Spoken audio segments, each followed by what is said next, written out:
What is up, YouTube? Nintendo 64 Fun Time coming back at you today.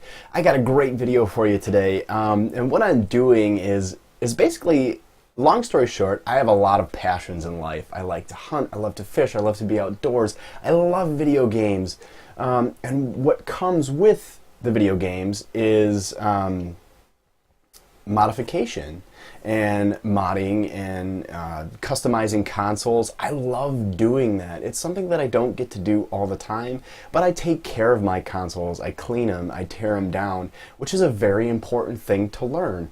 There's also a few other important things to learn. A lot of some of our old systems had batteries inside of them, CMOS batteries, similar to a PC. CMOS just basically stands for complementary metal oxide semiconductor.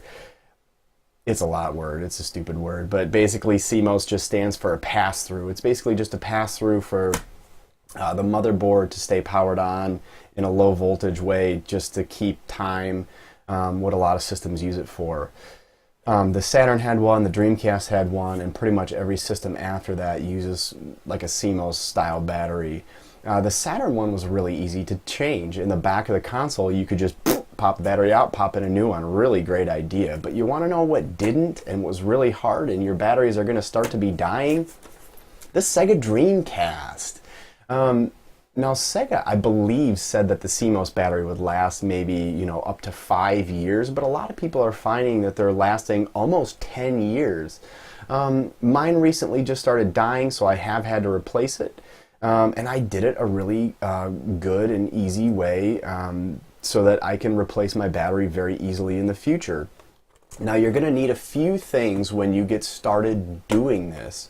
One of those is going to be, you're going to need a handful of screwdrivers to take apart your Dreamcast. I have just a larger Phillips head and a smaller Phillips head.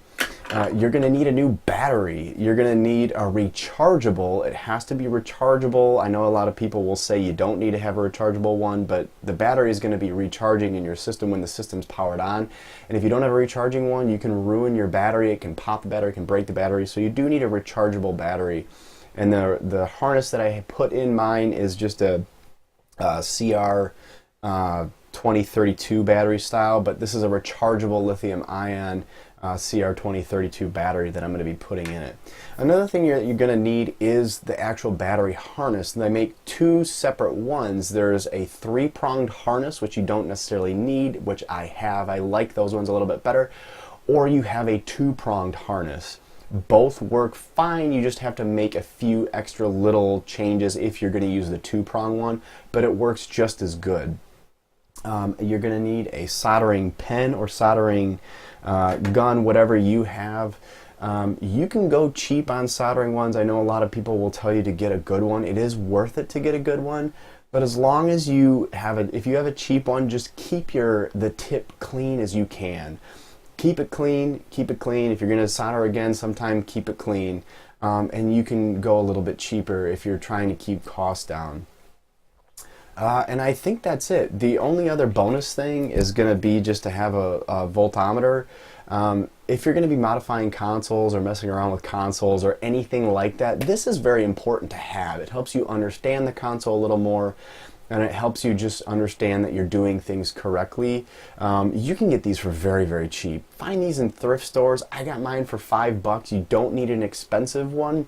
These can get ridiculously expensive. If you're not an electrician, this is fine. I'm a cheapskate, and they work just as fine as long as you take care of your stuff. So I'm going to flip my camera around, we're going to dive into our Sega Dreamcast, and we're going to replace our CMOS battery. That way that stupid clock reset doesn't pop up every time you turn on your console. So here we go. Alright, so now we got our Dreamcast. Now I'm going to apologize just right now that my camera is not the greatest. I'm working on getting a new one, eventually I'll do that, but it's not the greatest, but you'll get the general idea. So what I already did is I flipped over the Dreamcast, I took off our modem here, which is right here. It's a little tab that you pull off. And then the last thing you're going to need to do is you're going to need to take apart 4 screws. You're going to have one here, here, and here, which I already did. So once you have those off, And the next thing that I'm going to suggest to you guys is keep track of your screws. Every step you do, take a picture if you don't know, because those screws are going to need to go back. Some of these consoles you have to take out a ton of screws. Take pictures, that way you remember every step of the way. So once you have those 4 screws off, we can lift the top off our Dreamcast.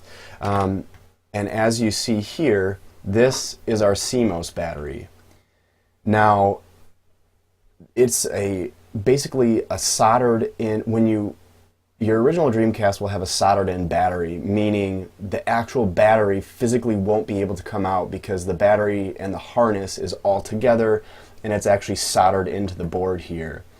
So now I have just a replaced CR2032 coin slot, and there's a few different kind you can get. This one is a 3-pronged one, which I was able to get on the internet. And then there's also a 2-prong one, which is absolutely fine as well. The only thing with the 2-prong one is usually you need to solder to each individual point, and then you can run lines and then maybe put your battery casing somewhere else, or you can put it outside the console. I've seen some people like kind of tape it to the side of the console and have the wires run through. That way you can just replace the battery really easily that way without having to take it out. But this is what I have because it looks a little bit neater to me. So once you have this open, you're going to have to do a few things. This ribbon and this power source is going to need to come off. So the ribbon is really easy. Just kind of work it out. And you know, these ribbons are really tough. You don't want to wrench on them, but you want to do your best.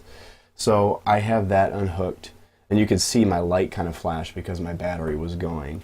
And then the other thing is here.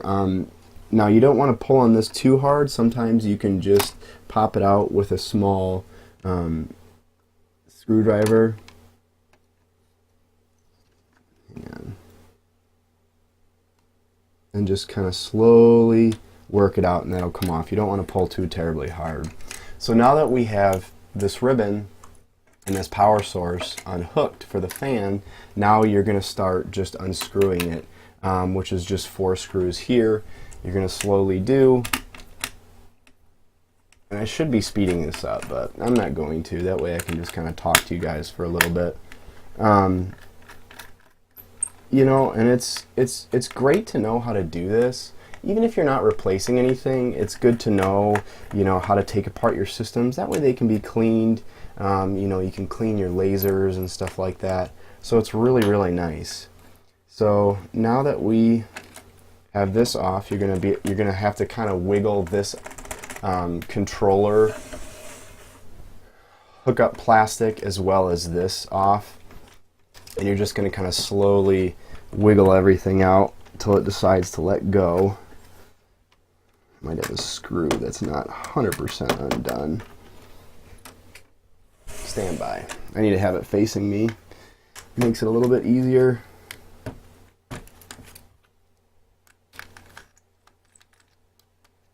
Make sure your screws are all the way undone, which mine seem to be. This is just a pain in the butt.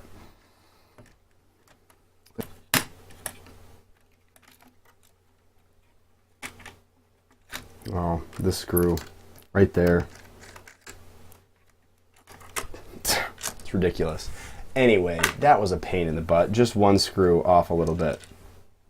So now you got your 4 screws out, and what you're going to see down here is you're going to see the solder points for your battery, which are going to be these 3 right here. And if you flip it over, you'll see that's where your battery is.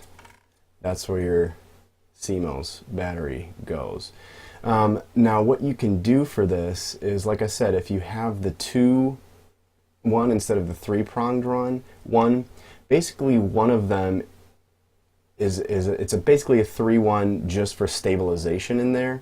You got to make sure you at least have a positive on one of these sides right here, and then this is your negative right here. So at least one of these needs to be soldered in. It doesn't have to be both. It can just be one if you're going to use a 2-prong one. But the third one, if you're going to use 2, that's basically just for stabilization. So you're going to solder those in, desolder them, solder your slot back in, and basically what you have is now it's a detachable one. So where this would be soldered and you have to desolder it every time, now I can basically take my battery, and it fits pretty tight in there, but now I can take my battery out and then I can replace the battery if I need to in another 10 years or so. Now you have to get a rechargeable one. I've been seeing online that people are just getting 2032 batteries. Your Dreamcast will actually recharge this battery when it's powered on, and you need to leave your Dreamcast powered on for a handful of hours to charge your battery. If you don't, it's not going to stay charged, or the initial charge and stuff like that. So make sure you get a rechargeable one, or else you can pop your battery or blow up your battery. I know people have been saying it's not that big of an issue, but it is. If you're trying to recharge a battery that's not a rechargeable battery, you may run into some issues. So now that you have it resoldered in, then we're just going to put it right back in our system, put it back together, and now you have a brand new CMOS battery that's going to last for a while. Like I said, you need to leave your system powered on for a handful of hours to be able to recharge your battery. But once you restart your Dreamcast, you'll be able to update your clock and it'll stay. And I'll cut off the battery now, I'll put this back together, I'll hook it back up, and I'll show you that my CMOS battery is working.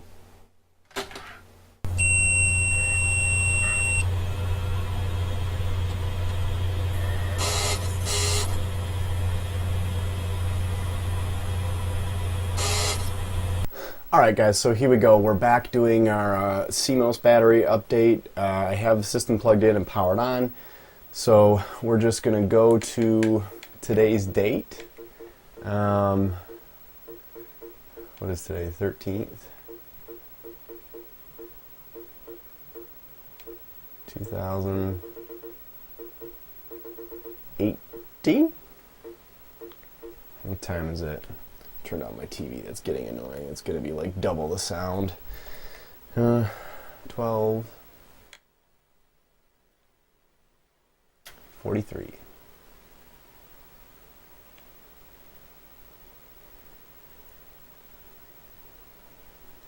Boring, boring. All right. So there you go.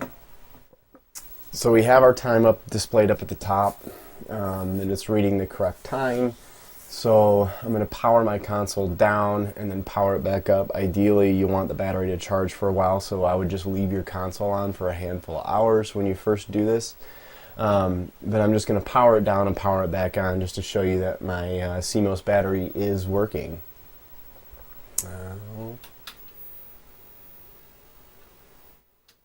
And we're going to power back on.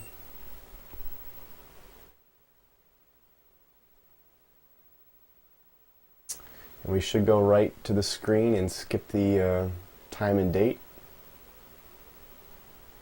Just like that, our time and date is saved. So there you go guys, I hope you enjoyed this video. It's something that you're going to have to do to your consoles, and it's really not something you need to send out and have somebody pay to do. This is less than a $5 project if you have some of the tools. If you don't and you need soldering gear, which you're going to need anyway if you're going to recharge or if you're going to do batteries on your cartridges and stuff, it's worth the investment. So this could be a $5 project, it could be, you know, a $15 project depending upon what you need to do. But there you go, that's how you replace your Sega Dreamcast CMOS battery. If you guys are interested in more videos like this, I love doing this, I just don't have the time. If you want to see more about my custom Nintendo 64, if you want to see light mods, painting, anything like that about consoles, let me know in the comments. I'd love to do more of these videos. But there you go. Nintendo 64 fun time. Be nice, stay positive, always be gaming.